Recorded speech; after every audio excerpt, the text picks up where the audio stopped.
देखो, यहां सबसे पहले एक बहुत सीधी और निर्मम सच्चाई सामने रखी जाती है कि अगर मन प्रभु से नहीं जुड़ा है तो जीवन स्वयं ही बोझ बन जाता है।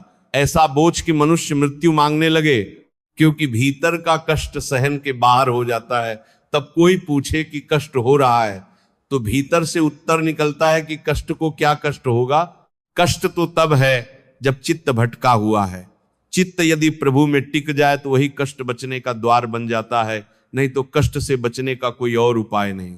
ये कोई कल्पना नहीं, ये प्रत्यक्ष जिया हुआ अनुभव है कि रोग, पीड़ा, सीमाएं और असहायता के बीच भी मन निरंतर आनंद में रह सकता है, बशर्ते उसका संबंध किसी बाहरी सहारे से नहीं बल्कि प्रियतम प्रभु से जुड़ा हो।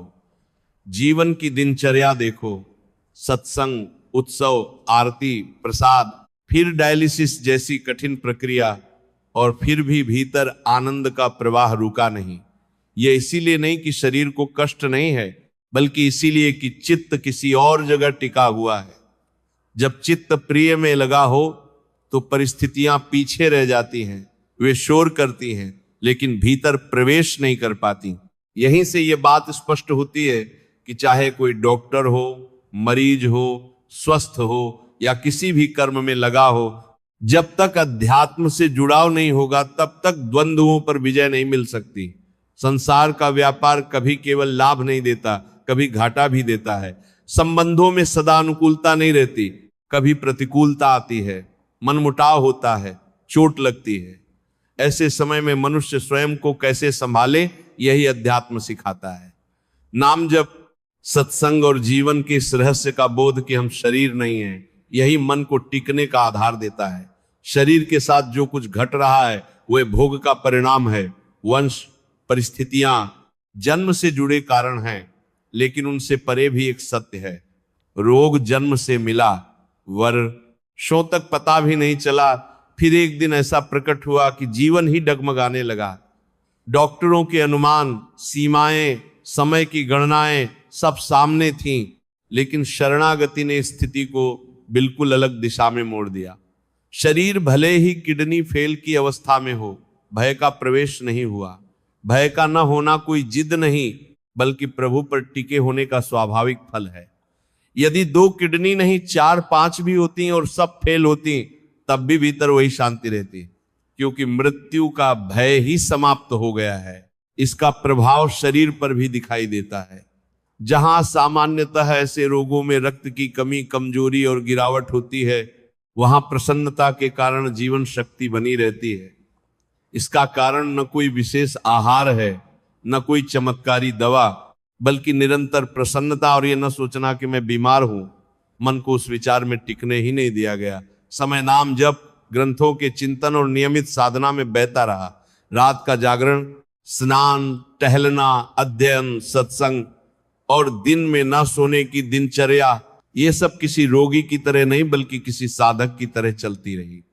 चर्चा कभी बीमारी की नहीं होती, क्योंकि जैसे ही मन बीमारी को स्वीकार करता है वही उसे नीचे गिरा देती है। शरीर रोगी हो सकता है, लेकिन मन को रोगी बनने नहीं दिया गया। इसी से ये प्रार्थना निकलती है कि बिना अध्यात्म को समझे सुख और शांति संभव नहीं है। रोग शरीर में है, यदि मन निरोग है तो उसका प्रभाव नगण्य हो जाता है, और यदि शरीर स्वस्थ है लेकिन मन रोगी है तो वही सबसे बड़ी जेल बन जाता है। ये संसार मन के रोगियों से भरा पड़ा है। हिंसा, द्वेष, वासना और पाप आचरण उसी मन की विकृति है। इसके विपरीत यदि मन स्वस्थ है और शरीर अस्वस्थ भी हो जाए तो भी भीतर आनंद की धारा बहती रहती है। यह कोई छोटा रोग नहीं, यह गहन और गंभीर अवस्था है। फिर भी भगवान की शरण में संयम से जय आ गया जीवन भीतर एक अव्यक्त तेज, उत्साह और ओज बनाए रखता है। हर कार्य के प्रति दृष्टि सकारात्मक रहती है, नकारात्मक सोच को प्रवेश नहीं मिलता। शरीर की सीमाएं सामने हैं, लेकिन भरोसा यह है कि प्रभु ने कोई न कोई मार्ग अवश्य रखा होगा। चिंता इसलिए नहीं कि भविष्य क्या होगा, क्योंकि अब तक जो भी हुआ है वह मंगल विधान ही रहा है। यह अनुभव स्वयं गवाही देता है कि भगवान का प्रताप जीवन के हर मोड़ पर दिखाई देता है। बस शर्त यही है कि चित्त प्रभु से जुड़ा रहे। जब चित्त प्रभु से नहीं जुड़ता तब मनुष्य अपनी कमाई, अपने संबंधों और अपने साधनों पर भरोसा करता है और वही भरोसा अंततः उसे डुबो देता है। लेकिन जब भरोसा प्रभु पर टिक जाए तब भीतर ऐसा आनंद उतरता है जिसे कोई परिस्थिति छीन नहीं सकती। यहीं से बात और गहरी होती चली जाती है, क्योंकि यह साफ दिखाई देने लगता है कि संकट के समय प्रभु को याद करना आसान नहीं होता। आग लगने के बाद कुआं खोदना मूर्खता कहलाता है, क्योंकि जब सब कुछ जल रहा हो तब विवेक साथ नहीं देता। इसलिए समझाया जाता है कि जब शरीर स्वस्थ है, जब अभी विपत्ति ने चारों ओर से जकड़ा नहीं है, तभी चित्त को प्रभु में जोड़ लेना चाहिए। उस समय मन में इतनी क्षमता होती है कि साधना टिक सकती है। बाद में जब परिस्थितियां टूट पड़ती हैं तब माया इतनी प्रबल हो जाती है कि मनुष्य चाहकर भी चित्त को प्रभु में नहीं जोड़ पाता। परिवार उजड़ जाए, व्यापार नष्ट हो जाए, शरीर रोग से जर्जर हो जाए, तब कोई कहे कि भगवान का स्मरण करो तो भीतर से विरोध उठता है, गुस्सा उठता है, क्योंकि मन पहले से अभ्यास में नहीं है। जब बचपन से ही चित्त प्रभु में जुड़ा होता है तब रोग के समय भी वही चित्त सहारा बनता है। तब ये समझ रहती है कि शरीर जाएगा, ये निश्चित है, लेकिन जो समय शेष है उसमें नाम कमा लिया जाए, अपना कल्याण कर लिया जाए। इसके विपरीत जिसने जीवन भर भोगों में ही मन लगाया, उसके लिए बीमारी के समय न तो भोग बचते हैं, न साधना की शक्ति रह जाती है। वो मोबाइल में फिल्म देखता हुआ 4 घंटे डायलिसिस करवा लेता है, ये जानते हुए भी कि कौन सा डायलिसिस अंतिम हो सकता है। समय कट जाता है, लेकिन जीवन का मंगल नहीं होता।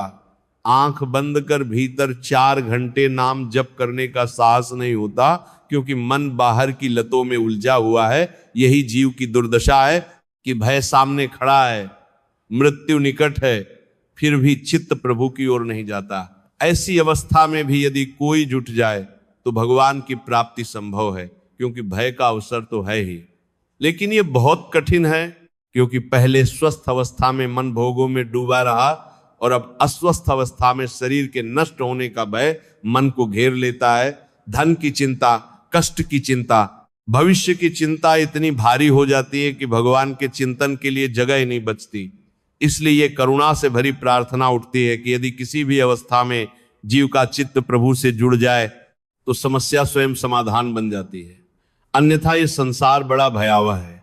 बाहर से जितनी चमक है, भीतर उतना ही अंधकार है।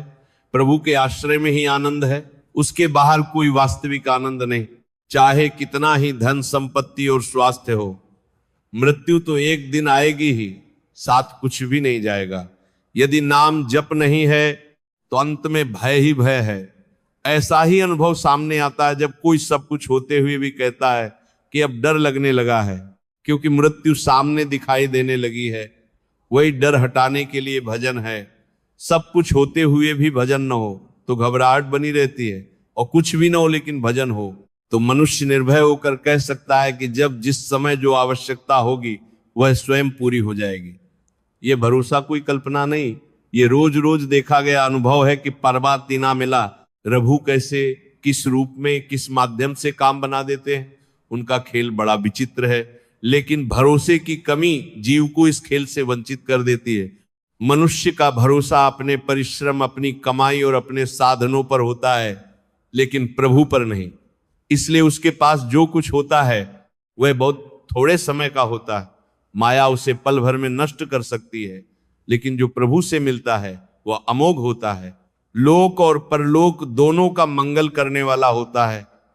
इसी से आग्रह उठता है कि नाम जप किया जाए, प्रभु के आश्रित रहा जाए, और ये बात सदा स्मरण में रखी जाए कि शरीर नष्ट होने वाला है। जब नष्ट होना ही है तो पाप क्यों किए जाए। जाते समय कमाई नाम की हो, सेवा की हो, प्रेम की हो। यहां बैंक में कितना भी धन हो वहां कुछ नहीं जाएगा। यहां नाम हो सकता है, प्रतिष्ठा हो सकती है, लेकिन यदि पाप कर्म किए हैं तो वही आगे खड़े होंगे। जो साथ जाता है वह नाम जप, प्रभु का चिंतन और दूसरों को दिया गया सुख है। यही वास्तविक संपत्ति है। इसी भावना से सत्संग सुनाने, नाम जप की प्रेरणा देने और ढाढ़स बंधाने की आकांक्षा उठती है।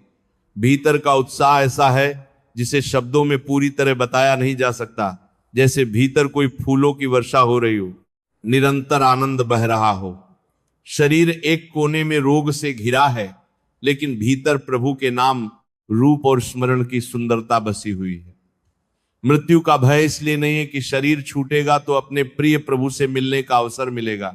जैसे कोई अपने घर लौटने को उत्साहित होता है, वैसे ही अनंत जन्मों से बिछड़े प्रभु से मिलने का भाव भीतर उमड़ता है। तब मृत्यु भी भय का विषय नहीं रह जाती, बल्कि मिलन का द्वार बन जाती है। इसीलिए कहा गया है कि जब तक चित्त प्रभु से नहीं जुड़ता, तब तक जीव को सच्चा कुशल नहीं मिलता। बिना भजन के शोक, चिंता, भय और मृत्यु का दुहक पीछा नहीं छोड़ते। कुछ बातें ऐसी होती हैं जो केवल कही नहीं जाती, समझी जाती हैं। प्रभु कितना प्रेम करते हैं, कितना दुलार देते हैं, ये अनुभव से जाना जाता है। संसार के रोग, शरीर के कष्ट, ये सब प्रभु की कृपा के सामने असरहीन हो जाते हैं, जैसे किसी कवच में ढंग गया हो जीवन।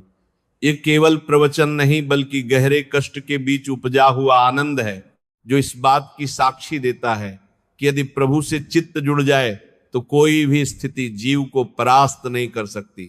अब ये बात और भीतर उतरती है कि ये आनंद किसी बाहरी सुविधा का परिणाम नहीं है, बल्कि प्रभु की शरण में टिके रहने का स्वाभाविक फल है।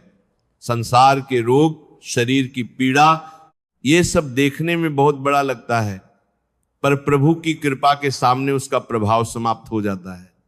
जैसे प्रहलाद को हाथियों से कुचलवाया गया, विष पिलाया गया, अग्नि में डाला गया, फिर भी उनके भीतर यह भाव था कि मुझे कोई कष्ट नहीं है, क्योंकि हरि मुझे अपनी गोद में लिए हुए हैं।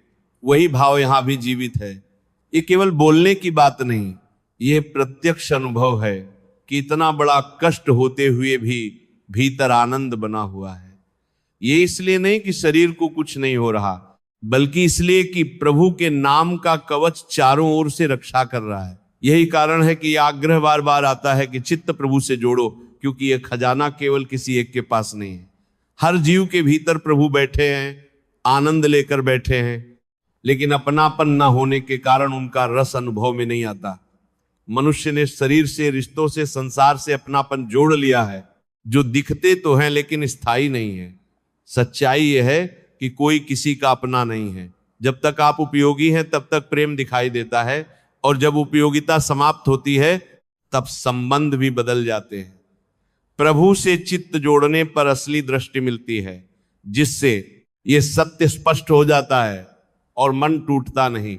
जब तक जीवन प्रभु को समर्पित नहीं होता, नाम जप नहीं होता, तब तक कोई भी प्रयास आनंद नहीं दे सकता। संकट में फंसने के बाद चित्त को प्रभु में घसीट कर लगाना बहुत कठिन हो जाता है। इसलिए वे बहुत कृपा पात्र हैं जिन्होंने स्वस्थ शरीर में भजन का अभ्यास कर लिया। ऐसे साधक अस्वस्थता में भी भजन के सहारे निकल जाते हैं।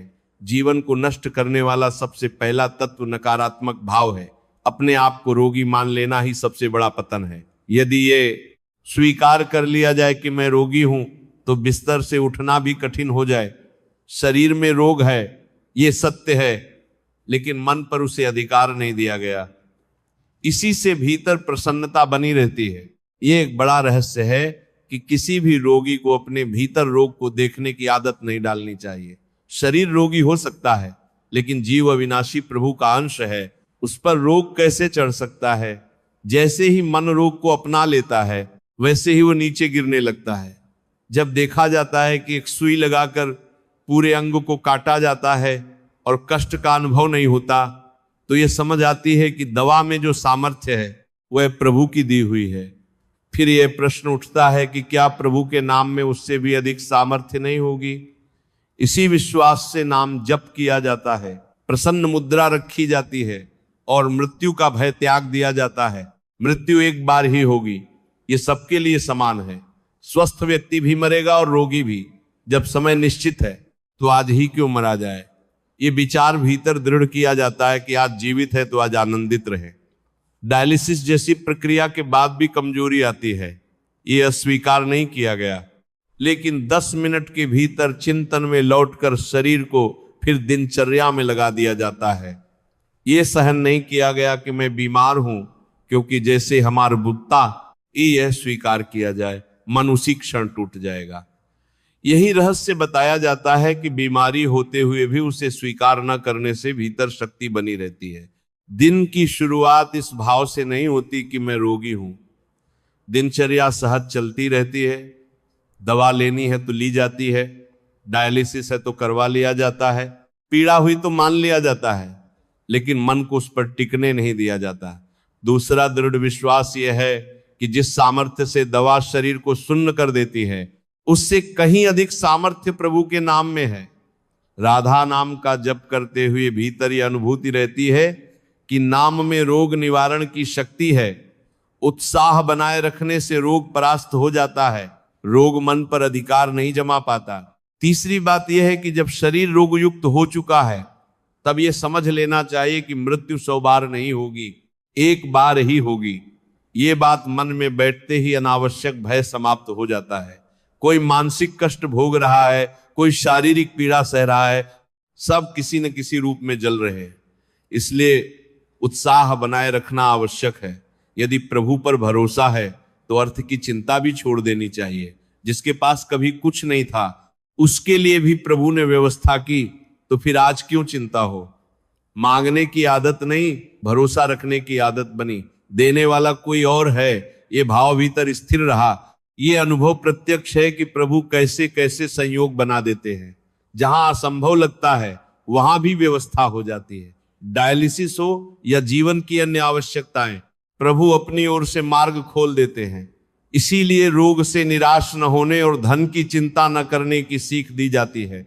जब मन प्रसन्न रहता है तब रोग का प्रभाव चेहरे पर नहीं पड़ता, दिनचर्या पर नहीं पड़ता, शरीर की खराबी को गिना नहीं जाता, क्योंकि मन ने उसे महत्व नहीं दिया।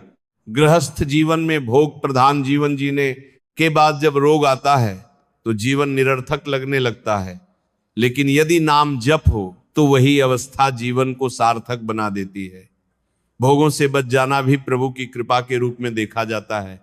अभी भी नाम जप किया जाए तो आगे का जीवन और आगे का मार्ग दोनों मंगलमय हो जाते हैं।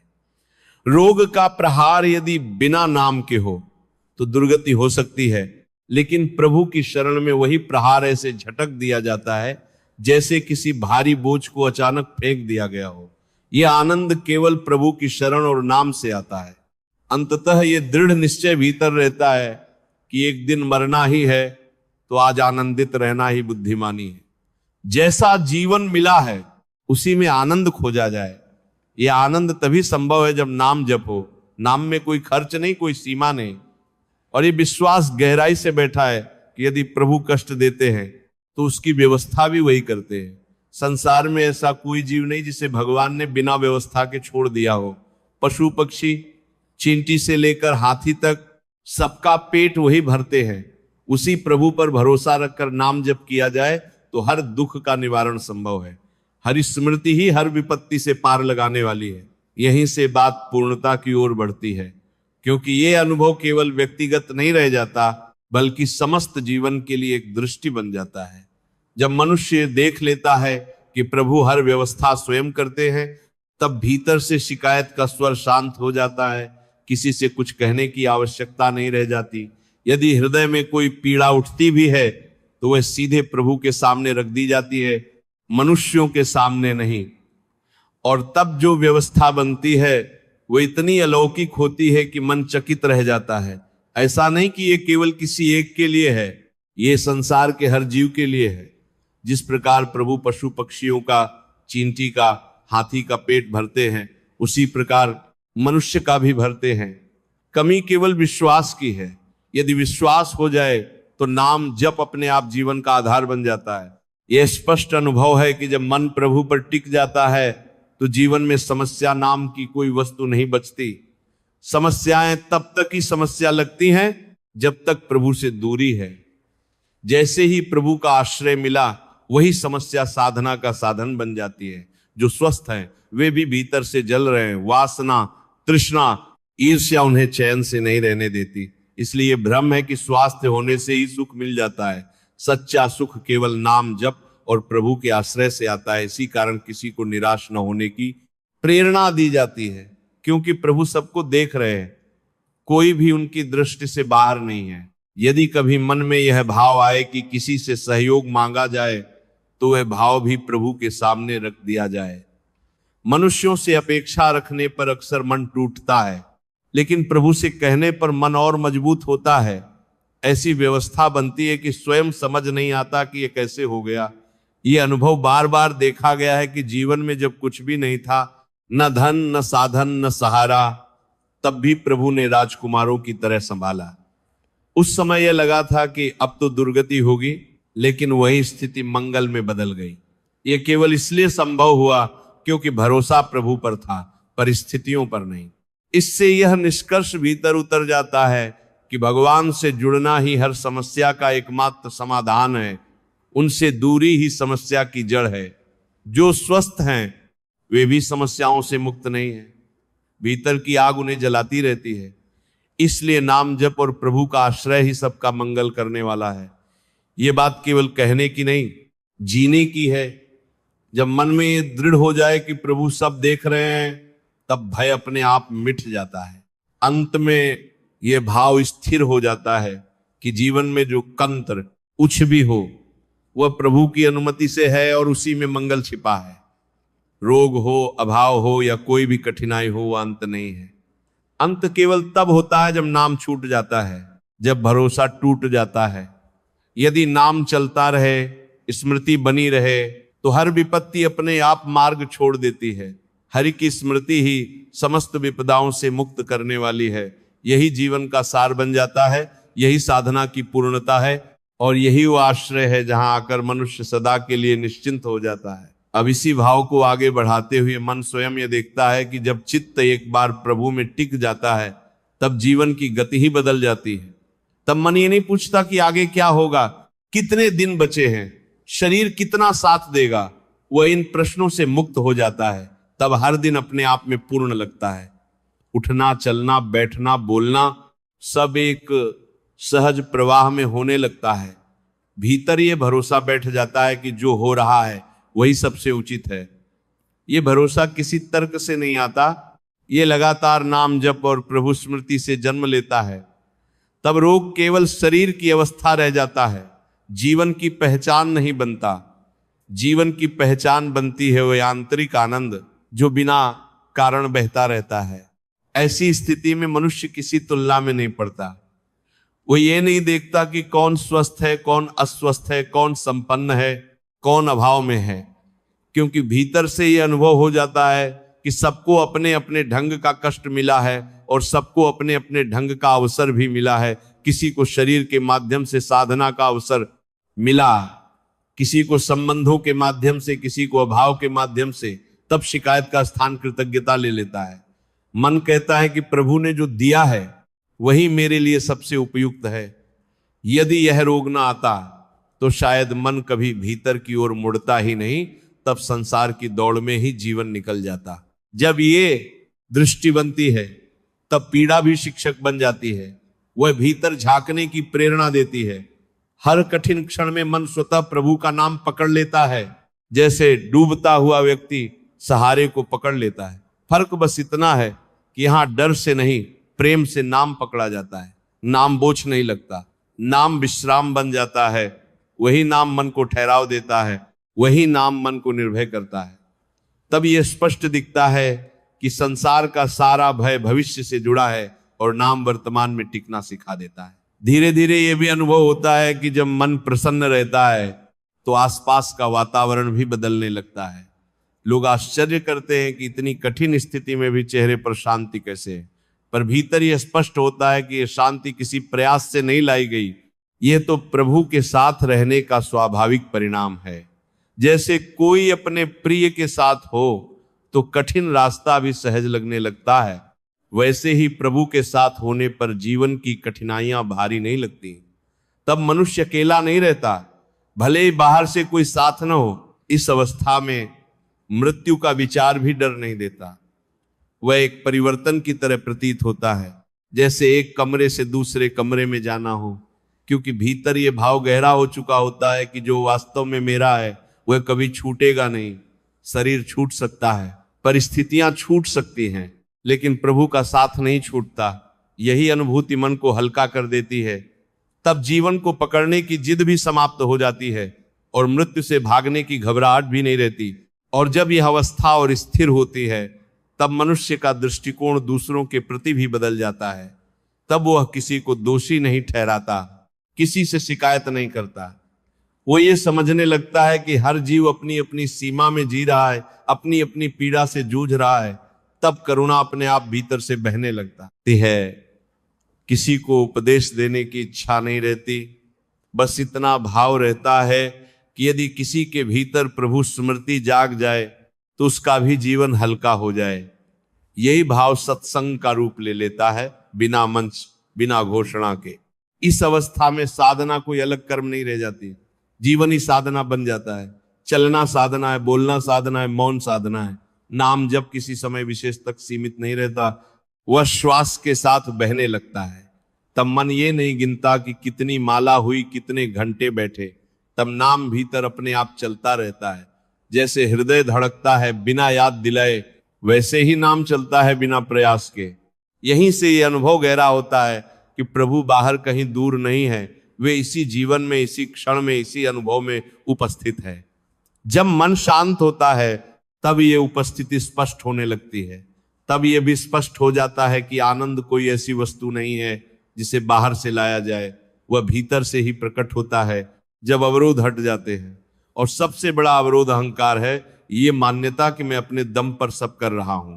जैसे ही ये ढीला पड़ता है, आनंद का प्रवाह स्वतः खुल जाता है। अंततः मन इस निष्कर्ष पर नहीं बल्कि इस अनुभूति पर पहुंचता है कि जीवन का उद्देश्य कष्ट से बचना नहीं है। अनुभूति पर पहुंचता है बल्कि कष्ट के बीच भी प्रभु से जुड़े रहना है।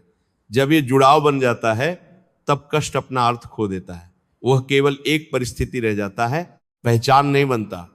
तब जीवन सरल हो जाता है, हल्का हो जाता है और भीतर एक गहरी तृप्ति उतर आती है। यही तृप्ति वास्तविक स्वास्थ्य है, यही वास्तविक संपत्ति है और यही वह अवस्था है जहां आकर मन कह सकता है कि अब कुछ भी हो सब ठीक है, क्योंकि प्रभु साथ हैं।